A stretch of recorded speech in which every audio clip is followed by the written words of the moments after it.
واو متحرک ما قبل مفتو واو کو الف سے بدل دیا قالا والے قاعدے سے، قالا اصل میں قولا تھا، واو متحرک ما قبل مفتو واو کو الف سے بدل دیا قالا ہو گیا۔ ایسے ہی اولا، اعلیٰ اصل میں اولا تھا، واو متحرک ما قبل مفتو واو کو الف سے بدل دیا اعلیٰ ہو گیا۔ یہ ہے کوفیین کا مذہب۔ کس کا ہے؟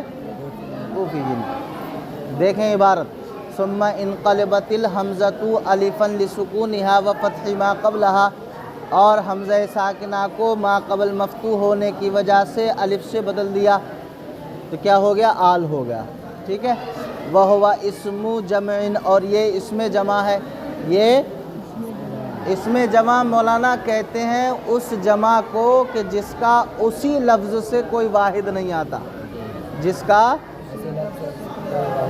جیسے مثال کے طور پر ہم نے مسلمون کہا تو اس کا اسی لفظ سے مسلم آتا ہے تو یہ جمع ہے، لیکن ایسی جمع کہ اس کا اسی لفظ سے کوئی واحد نہ آتا ہو تو اسے اسم جمع کہتے ہیں۔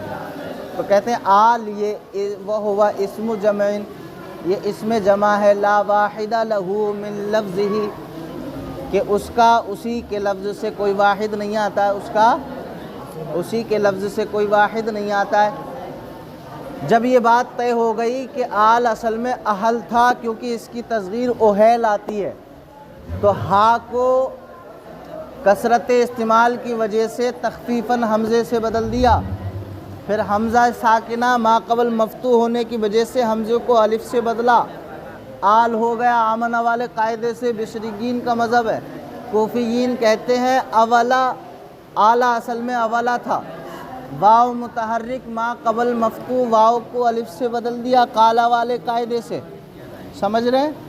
ہاں، یہ کوفیین کا مذہب ہے۔ جب یہ بات ثابت ہو گئی تو اب فرماتے ہیں، کہتے ہیں واختلف فی المراد بہ، اور اختلاف اس کے معنی مراد لینے میں، اختلاف آل کی مراد میں ہے۔ آل سے مراد کیا ہے؟ اس میں اختلاف ہے۔ آل سے مراد کیا ہے؟ اس میں اختلاف ہے۔ فرماتے ہیں فقیلہ، بعض نے کہا اقاربہ صلی اللہ علیہ وسلم من بنی ہاشم، بعض نے کہا آل سے مراد نبی کریم صلی اللہ علیہ وسلم کے وہ رشتہ دار ہیں جو بنو ہاشم سے تھے، جو یعنی بنو ہاشم سے ہیں، جو وہ رشتہ دار نبی کریم صلی اللہ علیہ وسلم کے مراد ہیں یہاں پر۔ ٹھیک ہے، وقیلہ، اور بعض نے کہا امت الاجابتی، بعض نے کہا آل سے مراد امت اجابت ہے، یعنی اہل ایمان ہے، آل سے مراد اہل ایمان ہے، الاتقیاء وغیرہم، چاہے وہ متقی ہوں یا غیر متقی ہوں، آل سے مراد یہ ہے۔ اس میں چند اقوال ہیں مولانا۔ ایک قول یہ ہے کہ آل سے مراد حضور کے متبعین ہیں، اتباع کرنے والے ہیں، یہ قول ہے حضرت جابر بن عبداللہ، سفیان ثوری اور بعض اہل شوافع، ان کے نزدیک آل سے مراد کیا ہے؟ متبعین، حضور کے شریعت کے پیروکار۔ اور بعض کہتے ہیں کہ اس سے مراد بنو ہاشم اور بنو عبد المطلب ہیں، اور اس کے قائل حضرت امام شافعی ہیں۔ اور بعض کہتے ہیں کہ آپ کے آل سے مراد ازواج مطہرات ہیں، صاحبزادیاں ہیں، داماد رسول ہیں، آل سے مراد۔ اور بعض کہتے ہیں کہ آل سے مراد آپ کے صحابہ ہیں، اور بعض کہتے ہیں کہ وہ رشتہ دار ہیں جو بنو ہاشم سے ہیں۔ یہ قول امام اعظم ابو حنیفہ کا ہے، اور امام مالک، بعض مالکی حضرات کا بھی یہی قول ہے۔ اور بعض کہتے ہیں کہ اہل ایمان مراد ہیں۔ کون ہے؟ اہل ایمان مراد ہیں، چاہے وہ متقی ہوں یا غیر متقی ہو۔ فرماتے ہیں واختلف فی المراد بہ، اور آل کا معنی مراد لینے میں اختلاف کیا گیا ہے۔ فقیلہ، بعض نے کہا ہے اقاربہ، نبی صلی اللہ علیہ وسلم کے رشتہ دار مراد ہیں، من بنی ہاشم، جو بنو ہاشم سے ہیں۔ وقیلہ، اور بعض نے کہا امت الاجابتی، کہ اس سے مراد آل سے مراد امت اجابت ہے، الاتقیاء وغیرہم، چاہے وہ متقی ہوں یا غیر متقی ہوں، وہو الانسب بالمقامی، اور یہاں یہی معنی مراد لینا زیادہ مناسب ہے اس مقام پہ، یعنی امت اجابت اہل ایمان مراد لینا زیادہ مناسب ہے، اہل ایمان مراد لینا اس مقام پہ۔ کیوں؟ اس لیے کہ لِأَنَّ مقام الدعاء، اس لیے کہ یہ مقام دعا ہے، یہ مقام دعا ہے، یطلب فیہ التعمیم، اور مقام دعا تعمیم کو چاہتا ہے، مقام دعا میں تعمیم مطلوب ہوتی ہے، عمومیت مطلوب ہوتی ہے، عام مفہوم مراد ہوتا ہے، سمجھ گئے؟ تو اب معنی ہوگا کہ درود و سلام ہو نبی کی آل پر، آل میں سے اہل ایمان پر، یہ کہہ لو اہل ایمان پر درود و سلام ہو، اور یہی معنی مراد لینا زیادہ مناسب ہے، کیونکہ یہ مقام دعا ہے، اور مقام دعا تعمیم کو چاہتا ہے، مقام دعا تعمیم کو چاہتا ہے، لہٰذا یہاں پر دوسرا والا معنی مراد لینا یہ زیادہ مناسب ہے۔ ٹھیک ہے، بس اتنا ہی۔